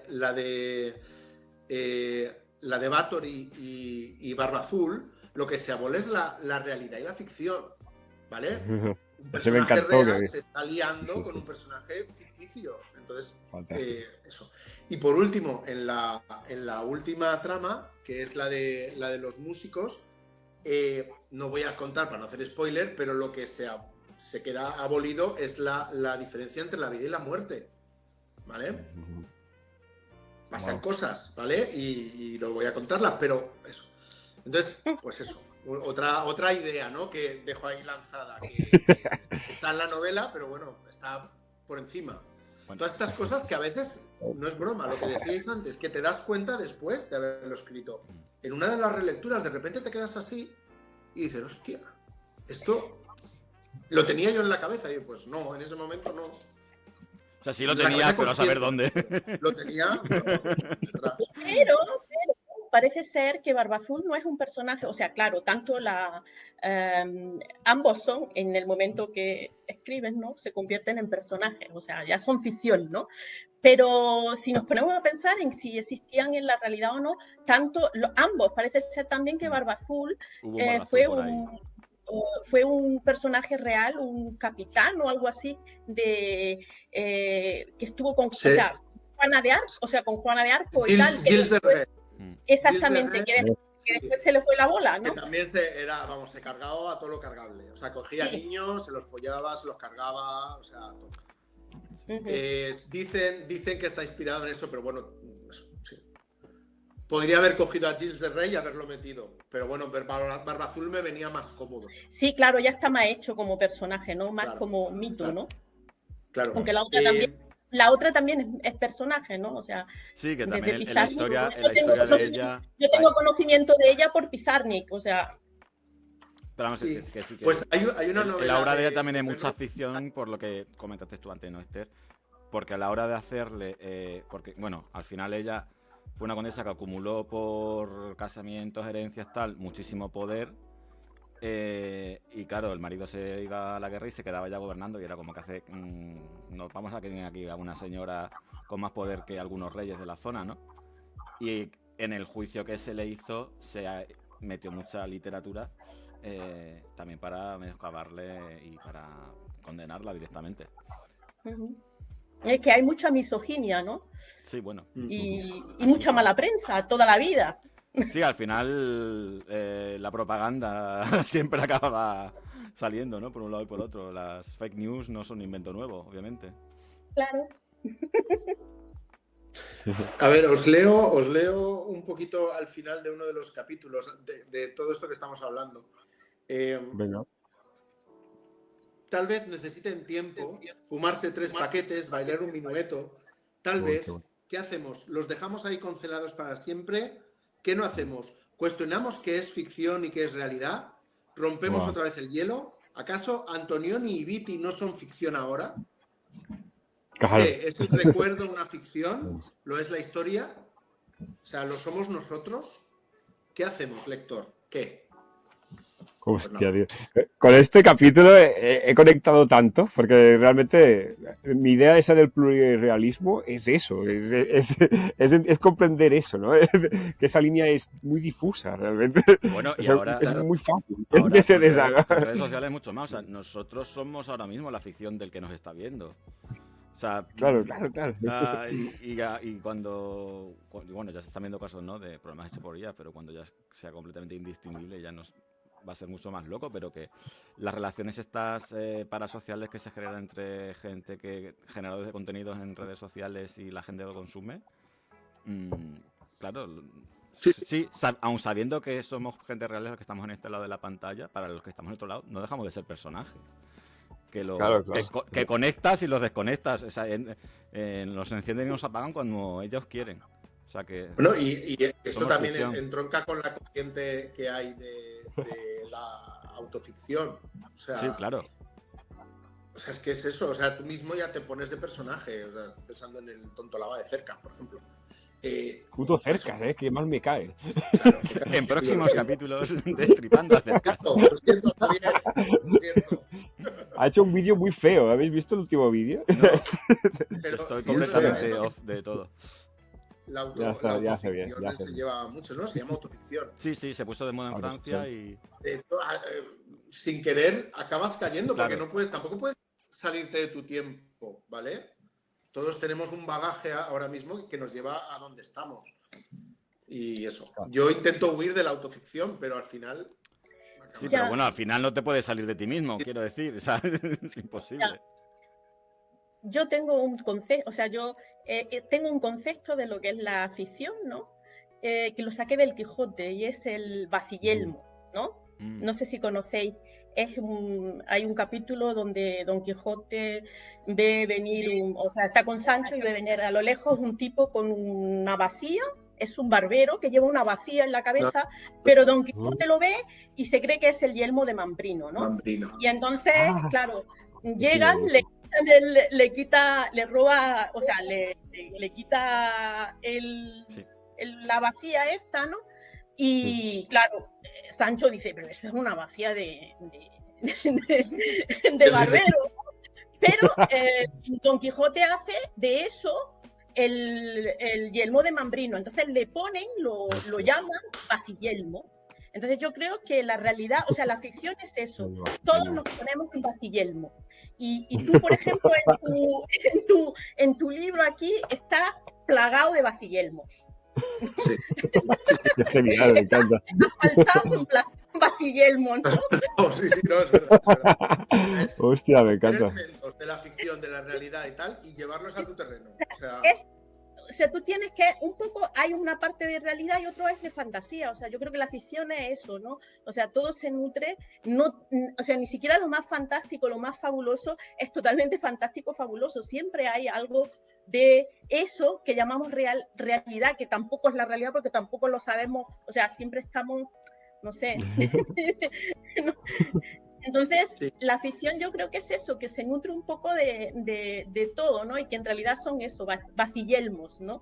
Que creamos. Sí. Bueno. Y da igual de dónde está. O sea, podía haber sido eso o podía haber sido otra cosa. Sí. Yo eso lo veo como simbólico, ¿no? Donde se ve muy bien, ¿no? Como, ¿ya? Porque esa es la antigua disputa, esa disputa la han tenido ya desde los antiguos, o sea, es Platón y Aristóteles, ¿no? Es decir que quién dice la verdad, los poetas o los científicos o los filósofos, y entonces disputar un poco así qué es lo que es la verdad o qué es lo que es la realidad, ¿no? Entonces te das cuenta de que al final, pues ni una cosa ni otro, ¿no? O sea, que siempre nos movemos un poco todo es más complejo de lo que a priori parece. Hay un momento en el libro que digo eso, ¿no? Que en vez de que la realidad supera la ficción, no va por ahí. Me lo he subrayado. Usábamos la ficción porque la realidad era insoportable, ¿vale? Y ahora es la ficción lo que se nos está volviendo insoportable, ¿vale? Ya, ahora estamos intentando... Lo tengo aquí subrayado, dice, hoy la realidad oculta la ficción porque es la propia ficción lo que se nos está volviendo insoportable. Wow. Eso me lo he subrayado porque... Supongo que habrá más gente que haya llegado a esa conclusión, pero bueno, yo llegué en ese momento y ahí quedó. Es discutible. Claro. No, bueno, claro. A ver, pero de cada capítulo prácticamente puedes sacar una discusión. O sea, siempre estamos por y sí. bueno, no, es que ahora sí que sí. Estamos entrando en los últimos 50 segundicos porque yo me tengo que ir en un par de minutillos. Así que si queréis vamos. Agradezco mucho. Aportaciones finales. De verdad. Buenísimo. Si queréis decir algo para el final, yo, bueno, me reafirmo en que hay que leerlo como terapia de choque contra el déficit de atención y bueno, y que pues eso, psicodélica sí, pero mola mucho, tiene momentos de mucho humor, muchos momentos también de que te hacen pensar, y cometí el error de que a la que has dicho que lo tienes subrayado, de no llevar un lápiz para anotar cosas, porque sí, o sea, leerla en papel y con un lápiz. Y con un composites. Yo he pegado como 20 o 30 posits. Y es lo más divertido. Hostia, yo me genial. una libretita, un blog de notas donde me voy a anotar. Claro. Es lo ideal es hacer eso. La verdad que sí, te lo disfrutas más aún. Sí. También voy a hacer un análisis muy guapo de esta novela. Y lo voy... Hostia, ¿conocéis Mambrino? Bueno, última cosa, que una revista donde publico... Enhorabuena, sale un Raúl, de número al parte de año. Laura. Y yo... Sí, lo estoy Enhorabuena. viendo. Gracias. Hay una revista que se llama Mambrino, que la hacen en La Mancha, en Castilla-La Mancha, y en los estudios lingüísticos de Castilla-La Mancha. Y es la hostia. Y creo que voy a hacer un análisis y lo voy a colgar allí, que subo un análisis cada año y voy a hacer de esta novela porque es ideal. Y con eso que has dicho de la Vajillelmo, me parece que les va a encantar. El Vajillelmo les va a encantar. Voy a usar ese... Tiene ese que para salir contar. en el título, Edu, del artículo. El Vajillelmo. Poneros el Vajillelmo. Vamos a Toma de la boca la... el vacillelmo definitivo. Qué maravilla, la verdad que sí. Qué joya. Para finalizar, últimas palabras. Y cierra luego ya, Raúl. Pues nada, que muchas gracias por la invitación, que me ha resultado muy divertido y que es muy interesante y que es un placer estar aquí con vosotros y comentando una novela tan rica, ¿no? En temas, ¿no? Ya ves. Muchísimas gracias a ti, porque ha sido genial, porque eso, has visto cosas que pues, a veces ni las ves tú que lo has escrito. Muy guay. La verdad que sí. Pues nada, nos vemos. Nada, yo lo agradezco. Qué guay. Bueno, cierra tú, Raúl, Enhorabuena, sí. No, nada, yo no tengo nada que decir, que me gustaría que le dijeran más gente. No me puedo quejar, ¿eh? No me puedo quejar porque he tenido ya unas cuantas lecturas y por lo que veo, lo que me gusta es eso, que haya lectores que se atrevan con este tipo de cosas, ¿vale? Que no sea solo eso. Y que veas que realmente le están sacando jugo a la novela. Ya está, eso es, sin más. Pues nada, sin cortar a nadie, hoy metemos el Vamos. hachazo.